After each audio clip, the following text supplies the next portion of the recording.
బీరకాయ కర్రీలో పాలు ఏంటి షాక్ అయ్యారా? తింటే నిజంగా షాక్ అవుతారు. అంత బాగుంటుంది.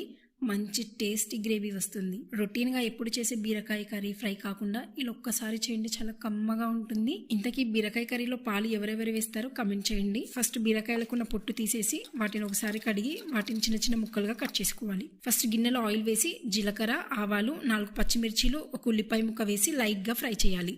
1 స్పూన్ అల్లం వెల్లుల్లి పేస్ట్, 1/2 స్పూన్ పసుపు, కరివేపాకు వేసి 1 నిమిషం కలుపుకోవాలి. ఇప్పుడు చిన్నగా కట్ చేసిన 1/2 కేజీ బీరకాయ ముక్కలు వేసి అంతా మంచిగా కలుపుకొని ఒక 5 నుండి 6 నిమిషాలు గ్యాస్ మీడియం ఫ్లేమ్ లో పెట్టి ఉడికించాలి. ఇప్పుడు 2 స్పూన్ల కారం, రుచికి సరిపడి ఉప్పు వేసి అన్ని కలిసేలాగా బాగా కలుపుకొని ఒక 3-4 నిమిషాలు మూత పెట్టి ఉడికించాలి. ఇప్పుడు ఇందులో కాచి చల్లార్చిన ఒక టీ గ్లాస్ పాలను వేసి ఒకసారి అంతా కలుపుకొని కర్రీ దగ్గరకు అయ్యే వరకు ఒక 5-6 నిమిషాలు ఉడికించాలి. ఇప్పుడు లాస్ట్ లో కొత్తిమీర వేసి గ్యాస్ ఆఫ్ చేయాలి. టేస్ట్ మాత్రం నెక్స్ట్ లెవెల్ అంతే. మీరు కూడా ట్రై చేసి ఎలా వచ్చిందో కమెంట్ చేయండి. మరి సబ్స్క్రైబ్ చేసుకోండి.